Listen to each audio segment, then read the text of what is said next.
Ich durchquere unzählige Gebirge, die sich über mehr als 1000 Kilometer erstrecken. Oft führe ich meinen Weg nur über schmale Bergpfade und raue Schotterpisten. Umgeben von wilder Natur und abgeschiedenen Dörfern stehe ich ganz allein da. Mit kaum Erfahrung ausgestattet, muss ich mich den Herausforderungen dieser Reise stellen.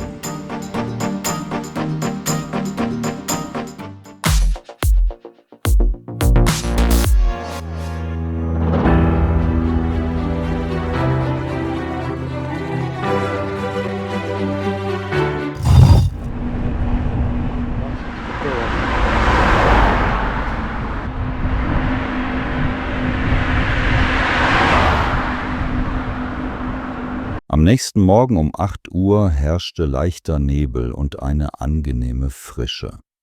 In dieser nördlicheren Region war es bereits spürbar kühler. Ich erreichte die kleine Stadt Cluj, in der nur wenige Fahrzeuge unterwegs waren, Lieferwagen und Fahrschulauto. Als ich in Richtung Bihać abbog, begegnete ich erneut demselben Lieferwagen, der Bäckereien belieferte. Die Stadt schien noch im Tiefschlaf zu liegen, obwohl um diese Zeit bereits reges Treiben herrschen sollte.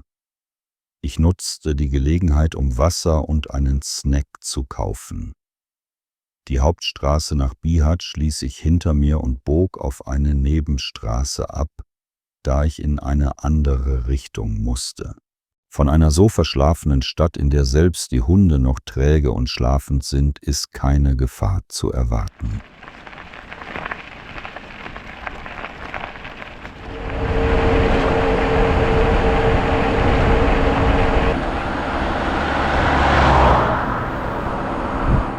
Eine Konobar bot frischen Fisch an, doch ich vermutete, dass das Angebot erst zur Mittags- oder Abendzeit aktuell sein würde. Die spärlich befahrene Straße und die umgebende Natur boten mir ein wenig Unterhaltung. Als die Mittagszeit näher rückte, wusste ich, dass es auf meinem Weg keine Restaurants oder Cafés geben würde. Doch ich war vorbereitet und hatte ausreichend Proviant und Wasser dabei. Sogar die Wolken scheinen noch in den Schluchten zu schlafen.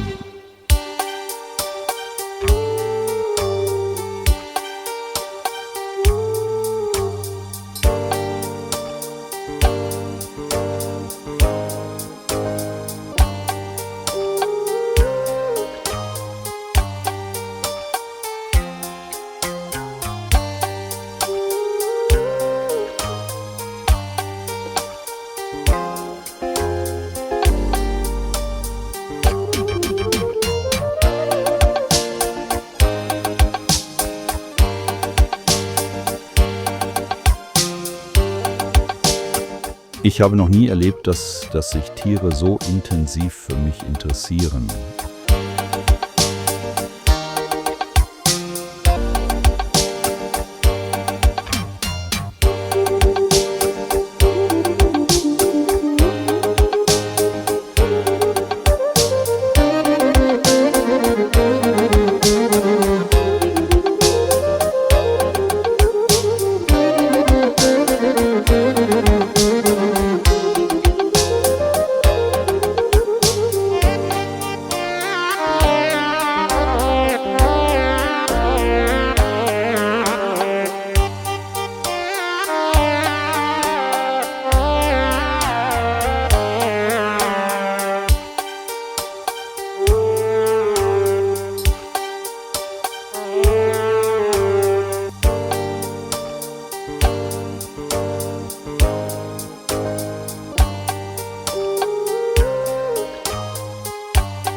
Ich bin in ein unbekanntes Gebiet vorgedrungen, wo der Waldweg immer schmaler und unauffälliger wurde, während die Natur um mich herum zunehmend wilder wurde. Nur gelegentlich begegnete ich Kühen, die vermutlich ebenso orientierungslos waren wie ich. Doch ich vertraute meiner Navigation und hoffte, dass sie mich bald zurück in die Zivilisation führen würde.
Als ich die ersten Häuser erblickte, keimte Hoffnung auf, dass die Zivilisation wieder näher rückte.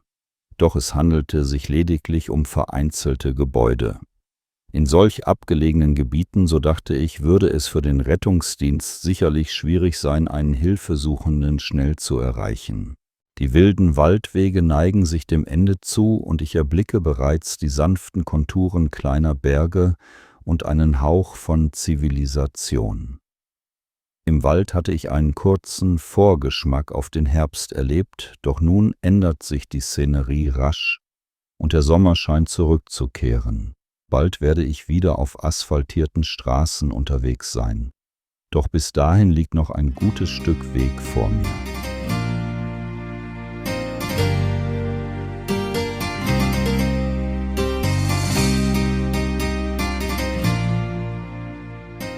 Eine solche Neugier seitens einer Ziege hatte ich bisher noch nie erlebt. Offenbar weckte mein Fahrrad ihr Interesse.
Diese Hunde schienen eher von Neugier und Vorsicht getrieben als von Aggression.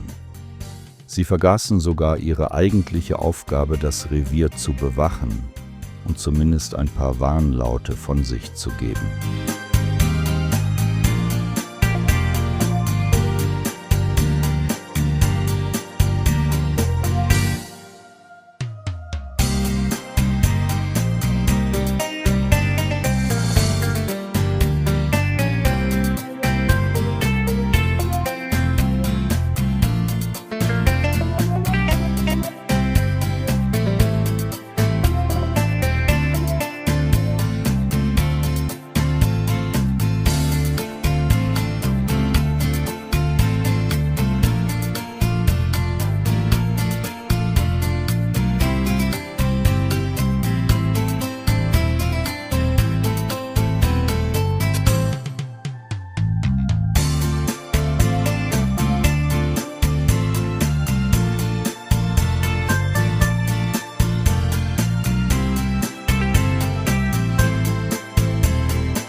Ihr am nächsten Morgen bot sich ein wahrhaft märchenhafter Anblick. Die Wolken hatten sich offenbar diesen idyllischen Ort für ihre nächtliche Rast ausgesucht und lagen nun noch in tiefem Schlaf. Ich stellte mir vor, wie sie mit den ersten Sonnenstrahlen erwachen und ihre Reise fortsetzen würden, um die Berge mit ihrer sanften Umarmung zu verzaubern.